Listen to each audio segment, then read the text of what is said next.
if you treat it like Coca-Cola treats its formula, they Yeah. never patented that formula. They were very smart not to patent that formula. Patents expire. Hi, Okay. welcome to Prototype to Payday podcast, where good ideas become real world products. Today, we're diving into the legal bedrock of innovation, intellectual property. Our guest is Nancy Delane. Did I pronounce that correctly? Delane? You did. Founder of Delane's Law Office, a seasoned patent attorney with passion for helping inventors protect their genius. From biotech to ballad, Hay, and Harry Potter, Nancy brings a mix of insight, humor, and 22 years of experience. If you've ever wondered whether your idea is patentable, how to avoid getting ripped off, or how J.K. Rowling and Walt Disney handled their IP, this episode is a must listen. Nancy, welcome. Thank you. Can Thank you you.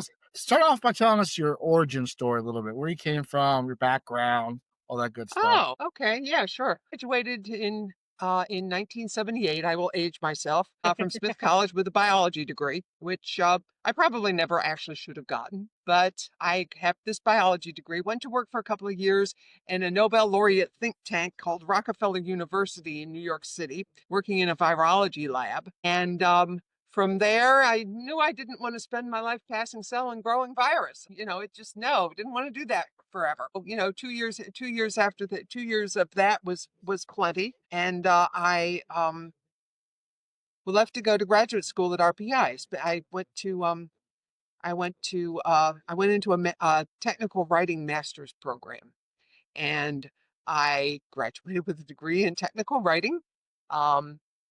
And spent the next 20 years documenting invention, okay? Wow. As a tech writer, writing manuals. And so people ask me what's a tech writer? Well, if you've ever put your child's bicycle together on Christmas Eve, some technical writer did that to you, okay?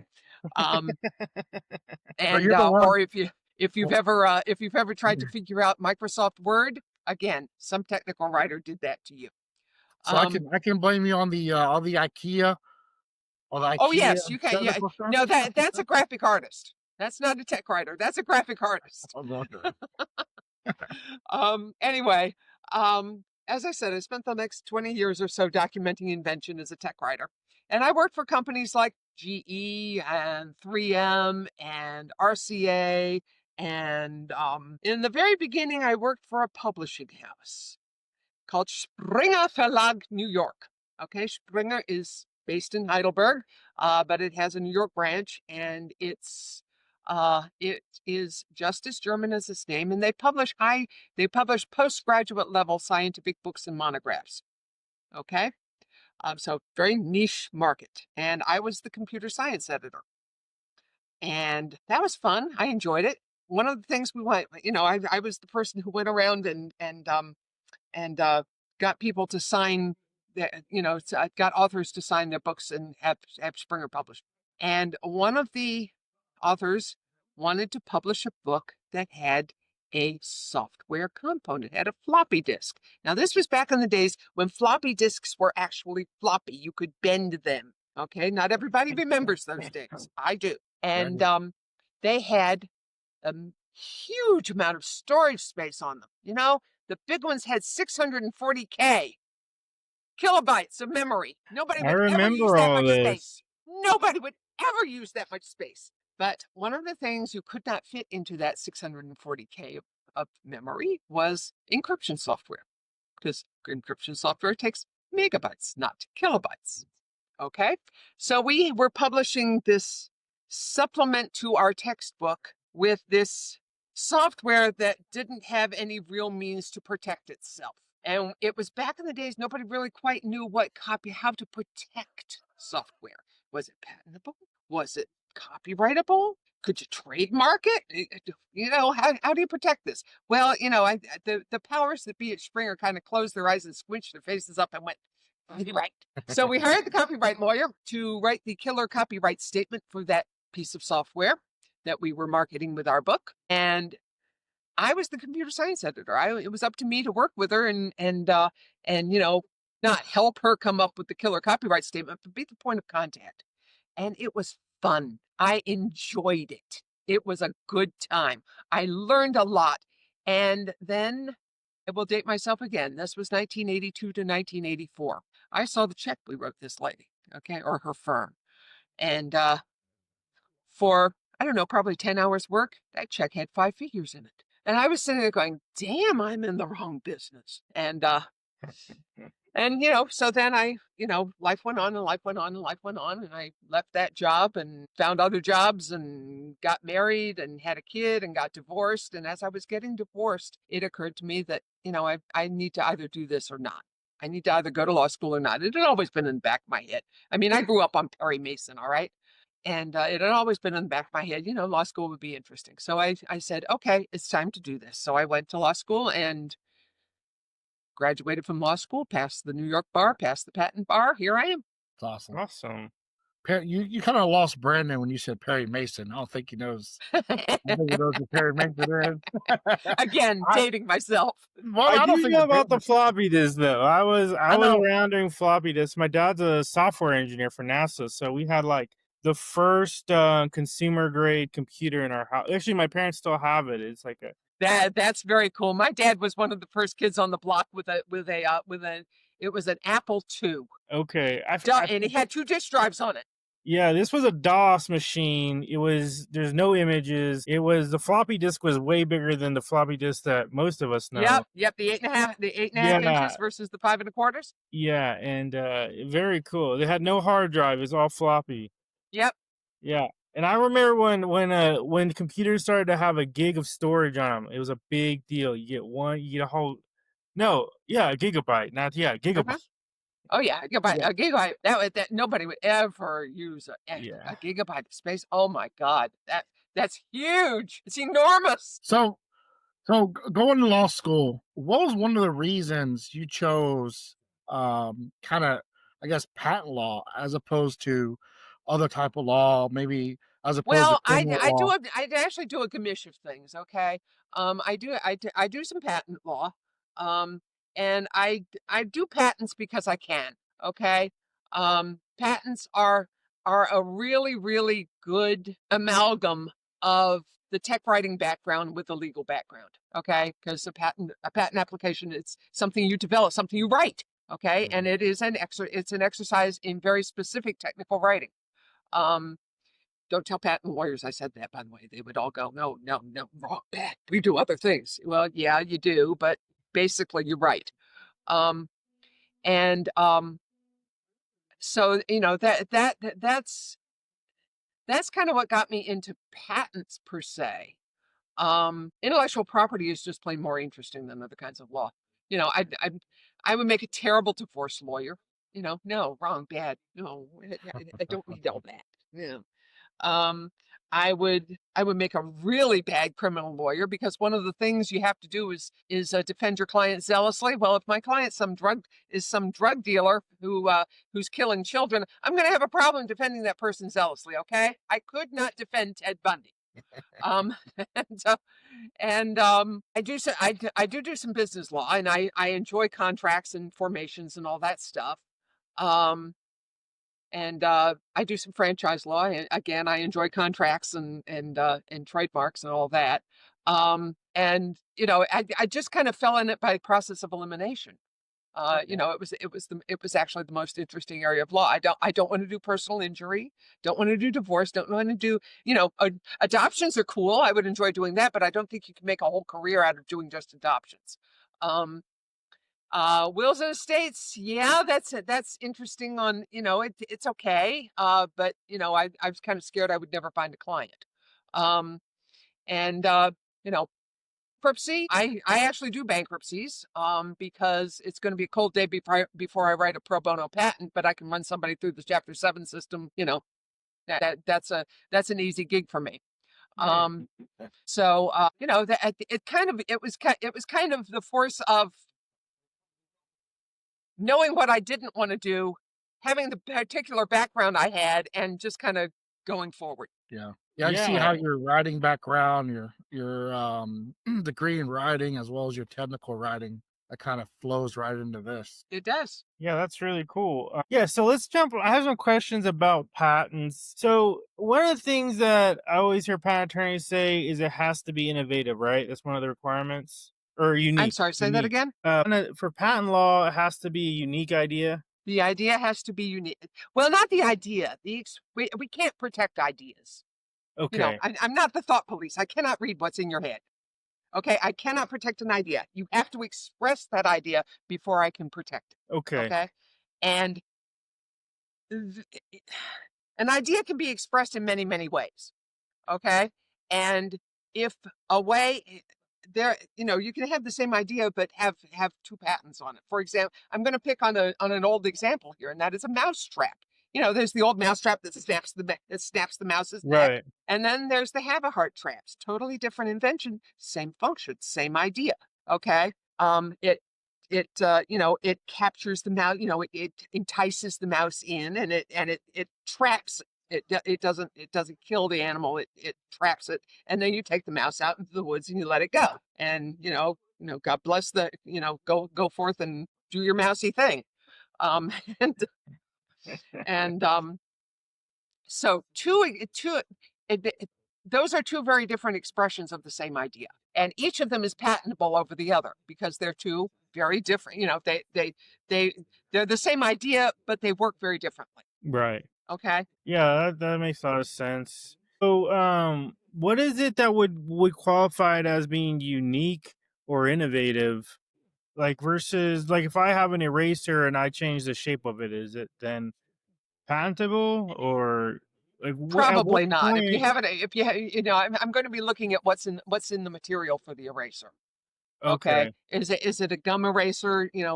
Are you just taking the rubber out of a tree and turning it into, shaping it into an eraser and using that, or have you got some fancy new polymer that's in that eraser?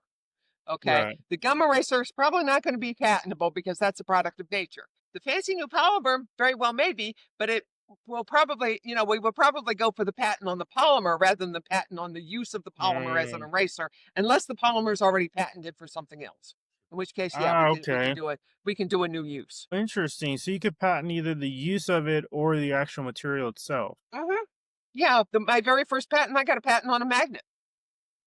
Very Okay, cool. magnets have been around for years, decades, centuries, millennia. I got a patent on a magnet, but it was the use of the magnet, not the magnet itself. Yeah, that's how those Egyptians built the pyramids with the magnets from the aliens. So before we were talking about the difference between a process patent versus a product patent, we do a lot of stuff with product patents, but I was really curious to learn more about the process patents and how they relate to each other. Okay, a process patent is a patent on a process as opposed to a patent on a thing. Okay. If you have a process that does something in a new and in a novel way, that is not obvious to a person of ordinary skill in doing that particular thing, then you have the basis for a process patent. Okay. Now the question becomes, do you want to patent this process or not? Do you want to keep that process as a trade secret? Yeah.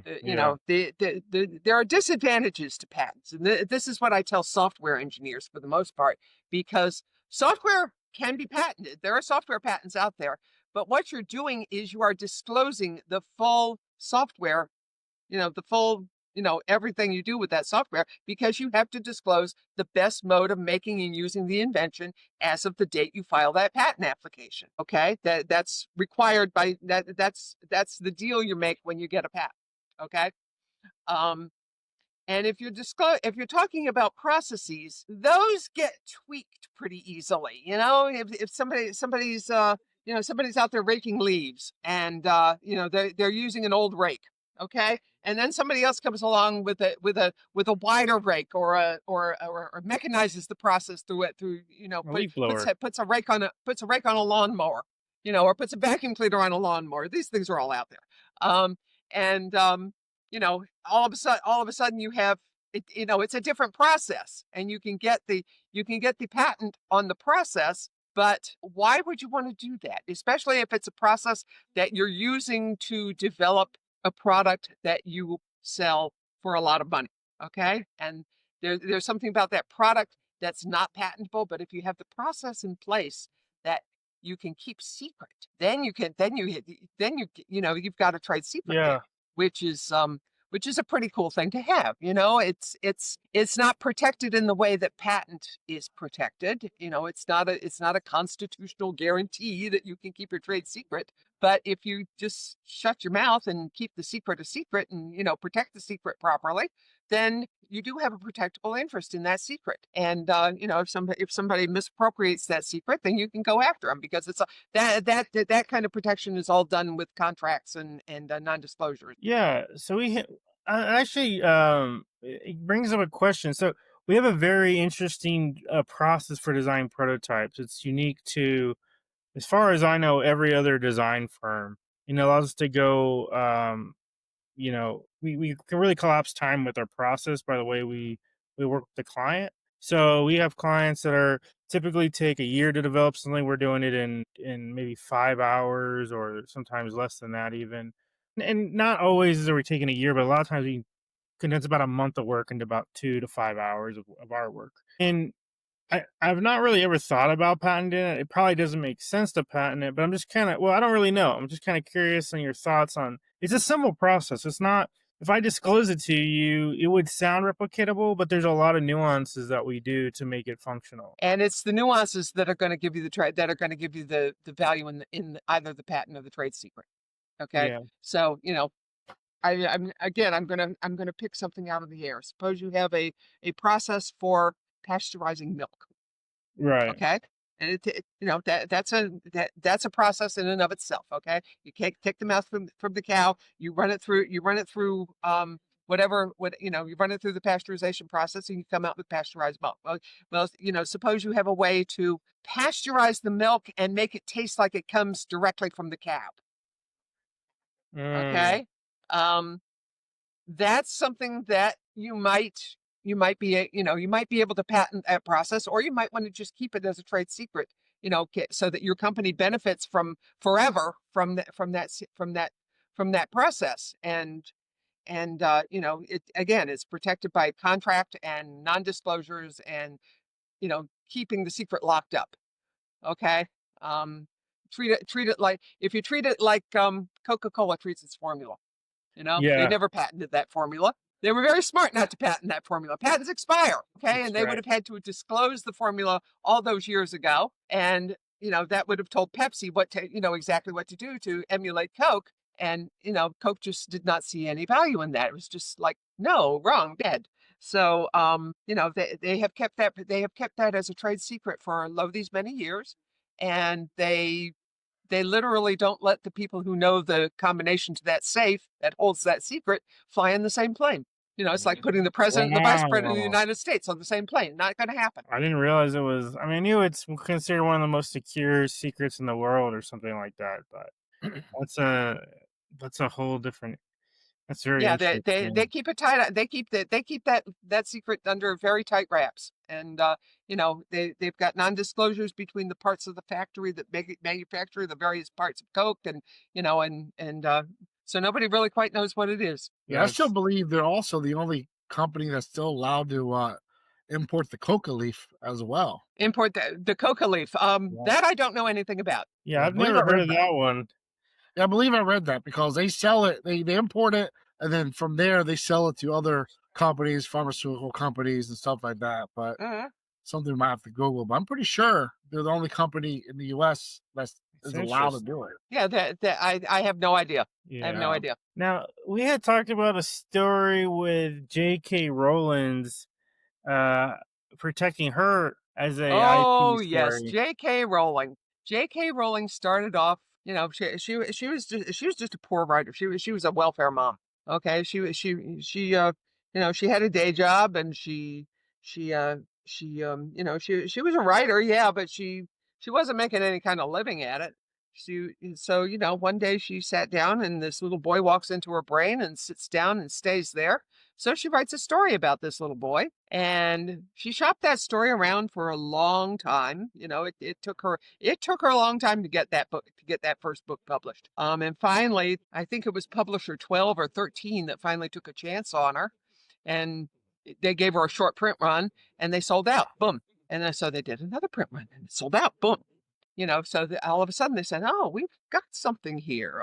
Okay. And meanwhile, J.K. Rowling had registered her copyright. Smart lady, because copyright is cheap, good protection. Okay. And she registered her copyright.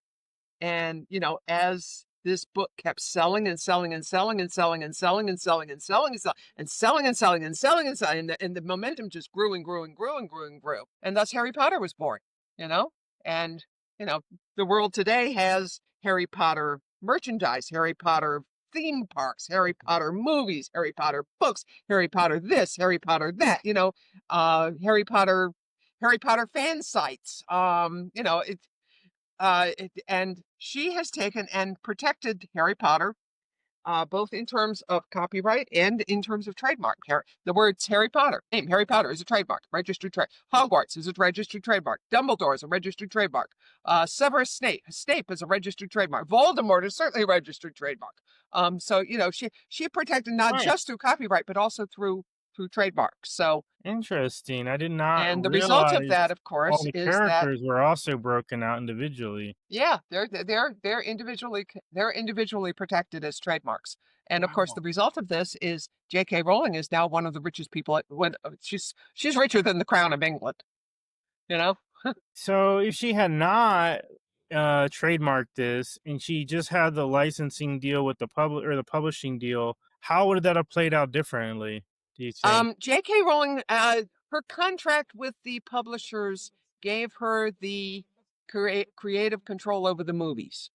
Mm, Okay, that's why Harry Potter 1, 2, and 3, 1 and 2 especially, look like what kids would imagine the book that Hogwarts would look like. Okay. mhm. Because she was there on that movie set every day. She was working with the director, she was working with the set designer, she was working with the costume design. She was designing that movie to fit her vision. Okay. It wasn't some director's vision. And that would be the difference. Okay. Had she not done that, the movies would be very, very different and may or may not have been blockbusters that they are. And also, the deal would have been different because the publisher would probably have gotten the lion's share of the profits from the movies and not the author.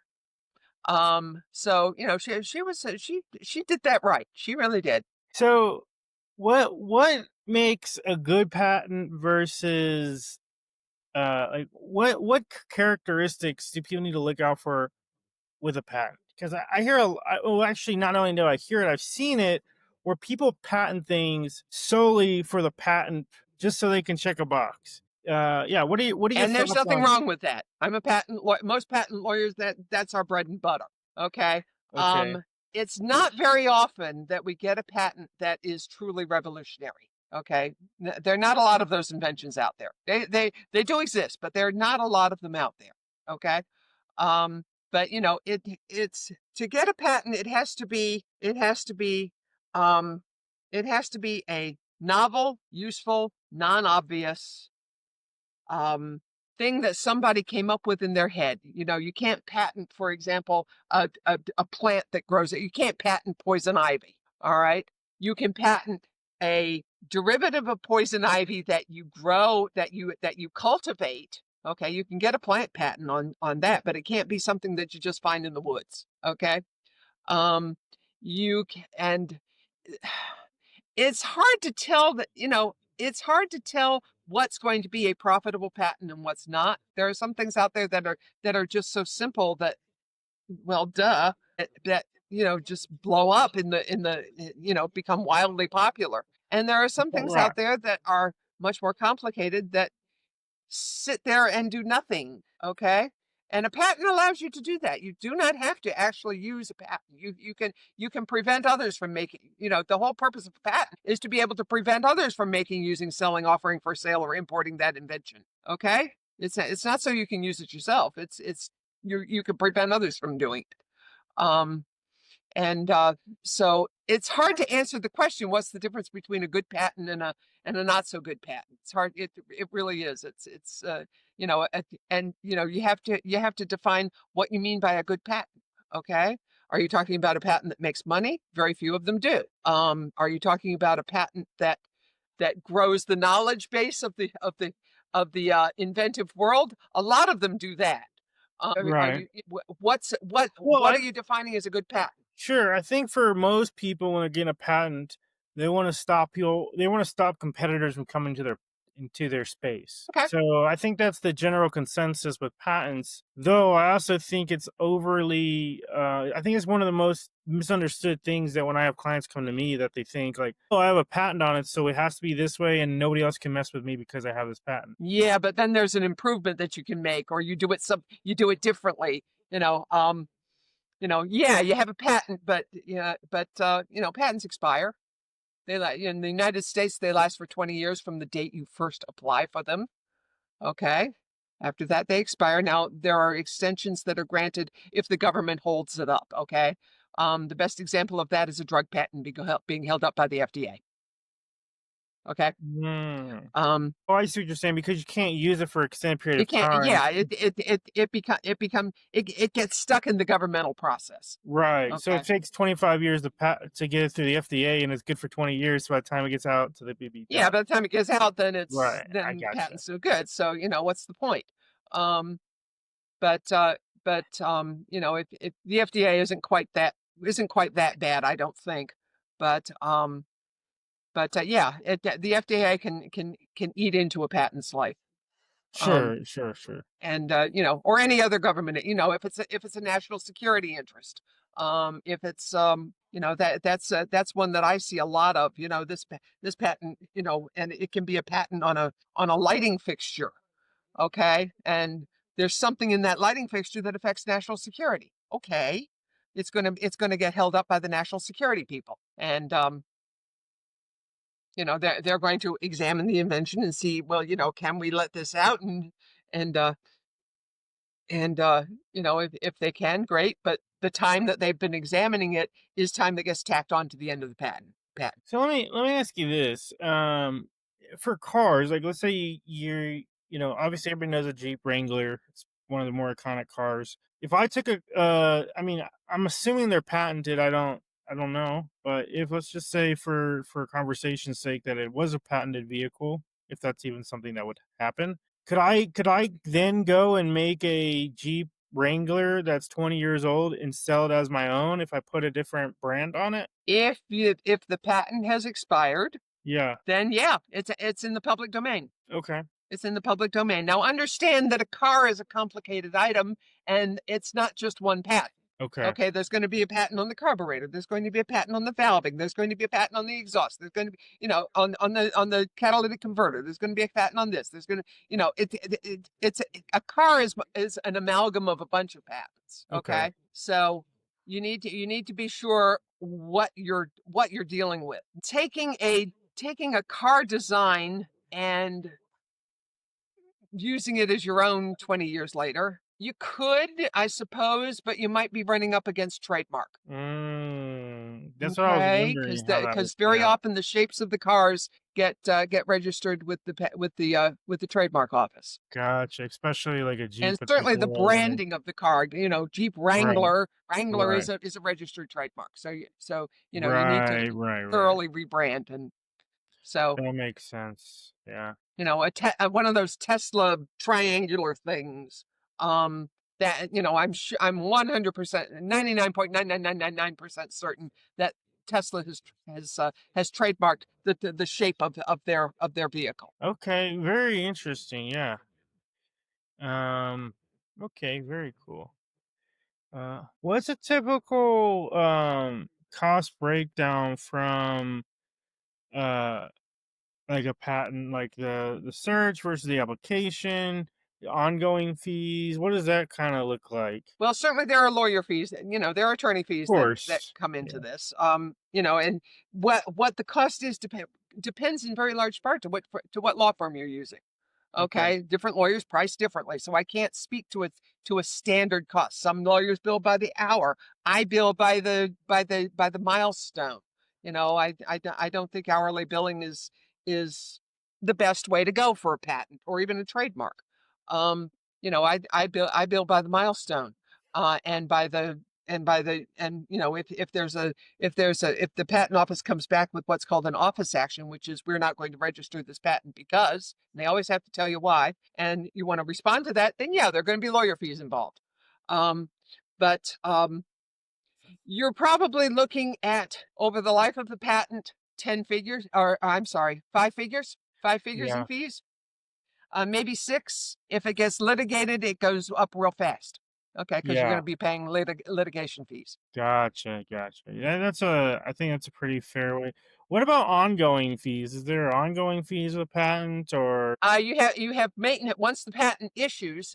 Um, that's kind of the holy grail. Once the patent issues, you have a maintenance fee at 3.5 years, another maintenance fee at 7.5 years, and another maintenance fee at 11.5 years. And those fees go up with time.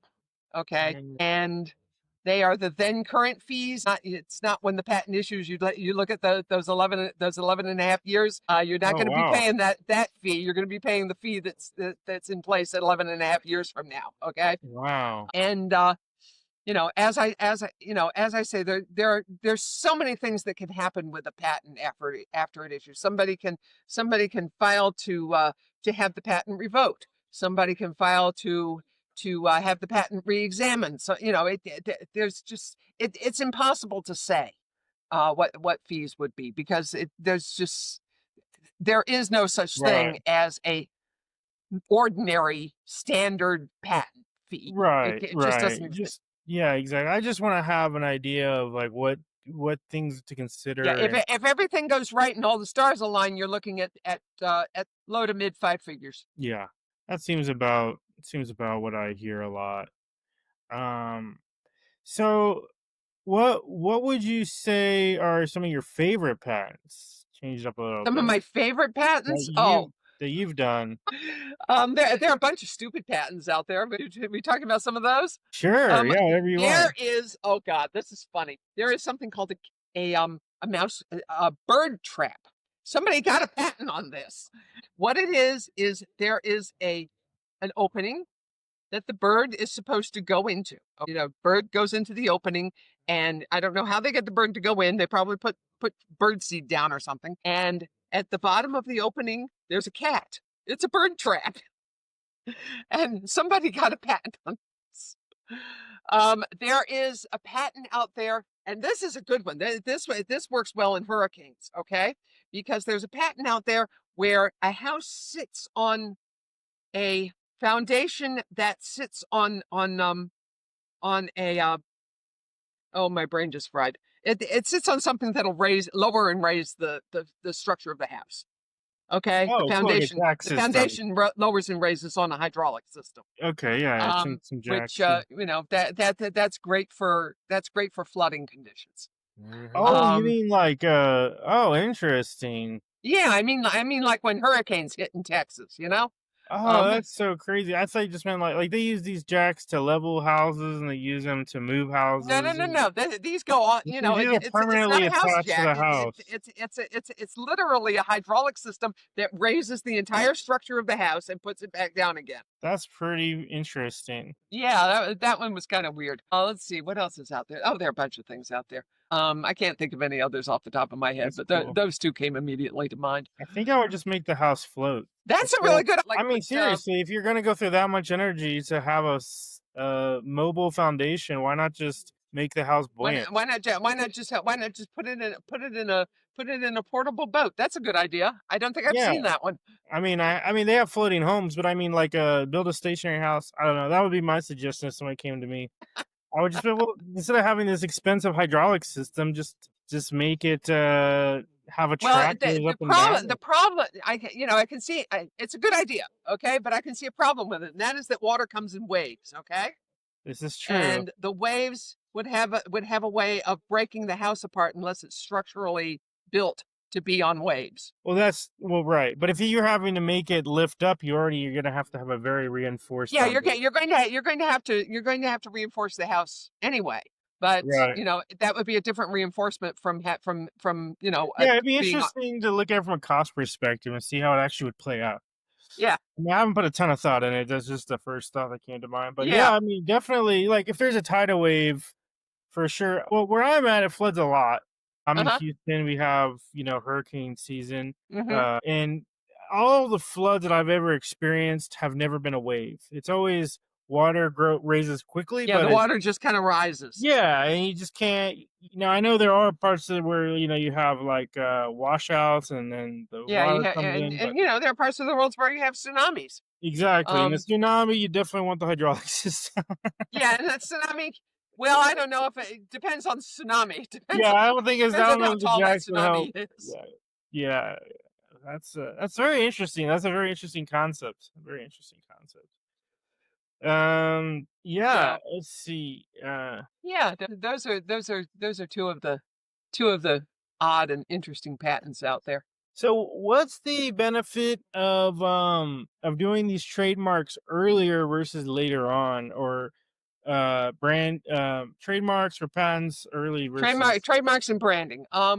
Trademark protects your good name in business. Okay, and the earlier you do it, early on, what you're looking to do is give yourself a name that is unique enough that people will, boom, associate that name with you. Okay, or that logo with you. Um, And early on, people go, well, I don't have enough money to search my mark. Well, that's fine. But what you're doing is you're leaving yourself open to having your mark not searched and having somebody who predates you in the marketplace already come out and say, "Excuse me, my mark. I haven't. I've been using this mark since 2006, newbie, and you're going to stop using. You're going to stop using it." And they may not have registered the mark, and they can't enforce the way they could if they had registered the mark, but they can enforce against somebody coming up and using Hmm. that mark. So that's the value of having a trademark search done. Okay, once you've gotten that trademark search done, it does behoove you to go ahead and register the mark, especially if you're already using it. And that way you have gotten presumptive notice. You get the enhanced remedies if somebody infringes the mark. It's just better. It's a cleaner way to manage your brand.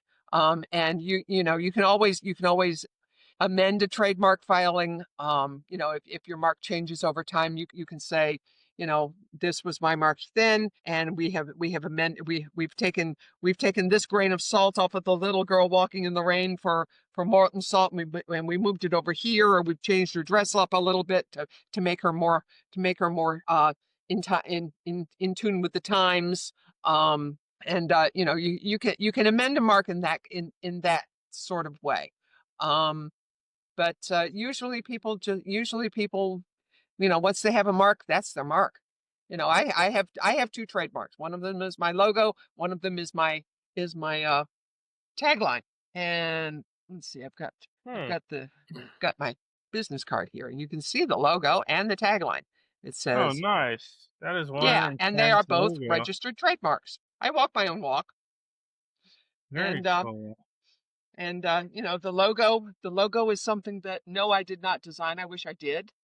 Um, but it was done by a German anatomist back in the 1900s. So copyright's long since expired, and I came by the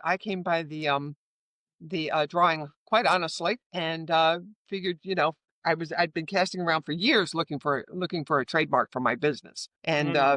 that with the Nurture Your Mind Child logo tagline just matched. So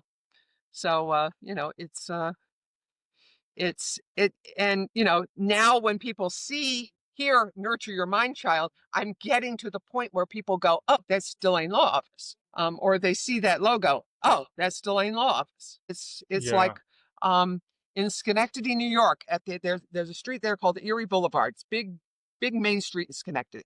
And at the end of Erie Boulevard is the General Electric building. Big GE in the sky. You can see it for at least 2 miles. It's GE's way of saying, we're here. This is us. This is General Electric Company. You did the same thing with Minneapolis Mining and Manufacturing in St. Paul, Minnesota. You're driving across I-94. You see this big 3M in the sky. Okay, and it's their way of saying this. Here we are. This is us. This is and the big 3M in the sky is their corporate headquarters. So whenever somebody registers a business or a DBM, does that have any effect on the branding protection or the that space? Registering the business, registering a state-based LLC or corporation. Mm-hmm. Um, you can register it in any name you want as long as the name is available in that state's database. Okay. Okay. But it does not protect in the terms of trademark. Okay, it Gotcha. protects the name of the business in terms of that business is being in that state. Okay. Somebody, if I live close to the Connecticut Massachusetts border in New York, and if somebody, I'm the Lane Law Office. Okay. And if I were to go across the river, go across into another state, there could very easily be another Delane Law Office. Okay. The name, because I have not registered Delane Law Office as a trademark for for federal regions. If you register your mark for federally, then no, there couldn't be because, a federal registration covers all 50 states.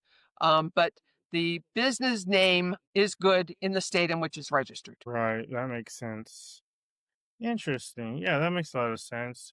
All right. Well, I think that brings us to our lightning round. We're gonna ask a series of questions here, and this will be kind of our wrap up. And so don't spend a lot of time. You don't have to spend a lot of time thinking about it. If you want to expand on a question, you can. And then we'll go and make sure everybody knows exactly where to find you and how to get a hold of Sounds good. you. All right. I'm not even sure if you can really answer this one. Is my idea patentable? I guess the question really should be, when is my idea patentable? Your idea may be patentable if it is novel, useful, and non-obvious, and you have expressed it. All right. How long does it typically take to get a patent? How long does it take? God knows. It really depends on what the invention is and who the examiner is and how deep the pile is and what program in the USPTO you're going in under, and are you going under the USPTO or are you going are you going under the Patent Cooperation Treaty? There are too many variables to answer that question. Yeah, yeah, that makes sense. But it and then there's Yeah, you're looking also at a years, way to not days. accelerate it, Okay, right? If you want to do accelerated versus there is an accelerated program, yes. And again, you're looking at months or years, not days. right, right. Uh, can I get a patent and just sit on it? Sure. You cannot do that with a trademark, though. Trademarks are use it or lose it. Oh, interesting. Okay. What is one piece of advice you'd give to your younger self? This could be any piece of Give to advice. my younger self, go to law school. Hurry up about it. Don't I wait until like, you're 47 to graduate from law school. That was dumb. yeah, I can. They're telling me I should give up my dreams of being a podcaster and just Oh go to no, law no, no, no, school. no. I'm not saying don't follow your dreams. I'm saying follow your dreams sooner rather. I spent so much time casting about wondering what I wanted to do with myself. And my favorite question, what is your favorite product that you've used or seen? My favorite product? Yeah, like, is there a product you use every day that you really enjoy? Or is there something you saw on Facebook that you're like, wow, I need to get one of those? Well, I would answer the question. I would answer. There are so many. Um, uh, You don't have to think too hard it about depends this. on what for. I mean, my favorite product for my car right now is this cover that's on it because the leaves are falling. Okay.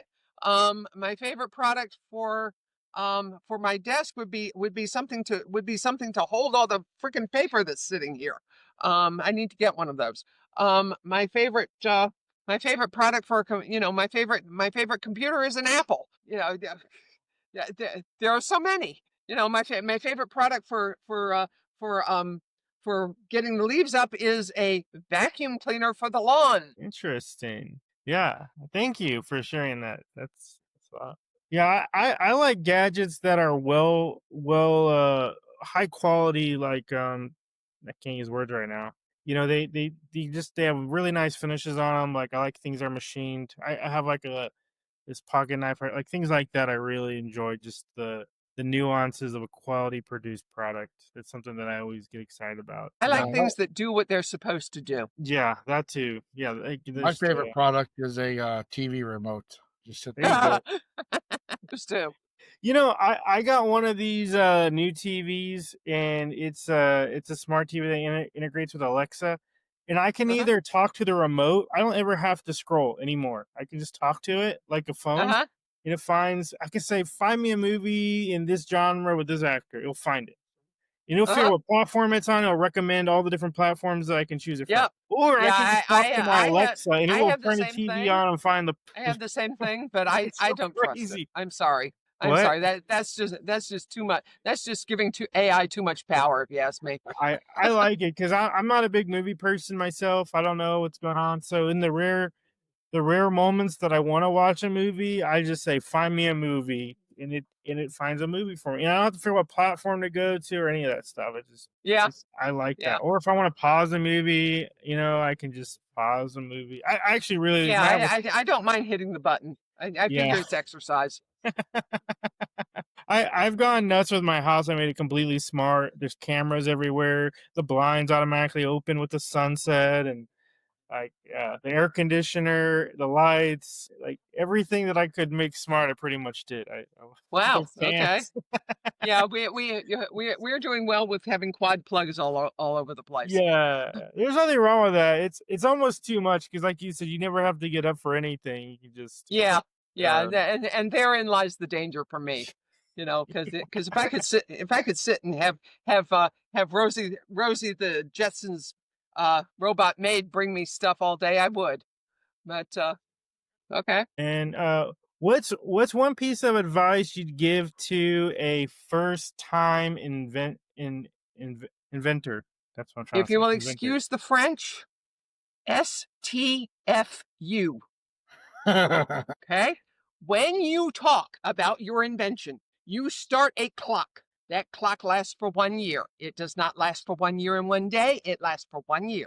You have that year in which to, that period of time in which to file a patent application. Otherwise, your invention enters the public domain. So go to Really? your patent lawyer early and often. So if I have an invention right now and I tell you guys about it, it starts the clock. Starts the clock. Absolutely. No crap. Really? Especially if you then publish publish this podcast, then you're talking to not just us, but you're talking to your whole audience.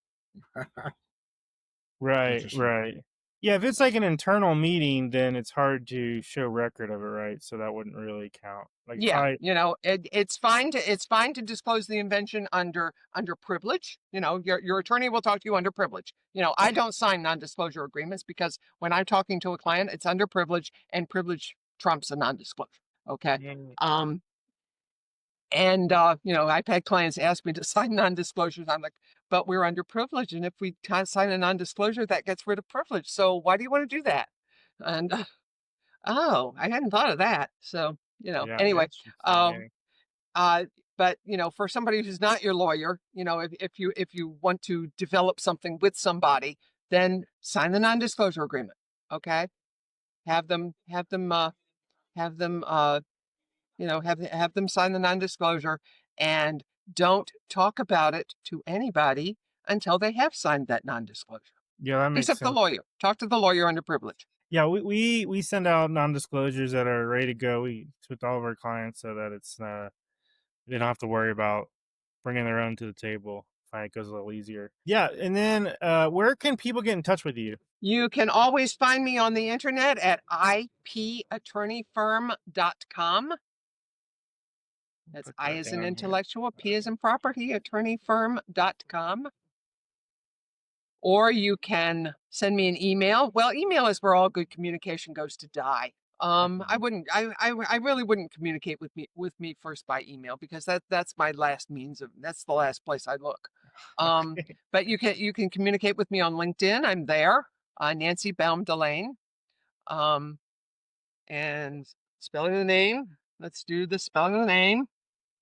It's right here. There It's it also is. on the screen. All right. Gotcha. Okay. And you can call me up. My phone number's on my website. Oh, okay, perfect. Do you have that phone number here? I can just list it Sure, in the, 518 let's see here, 518 371 371 4599. 4599.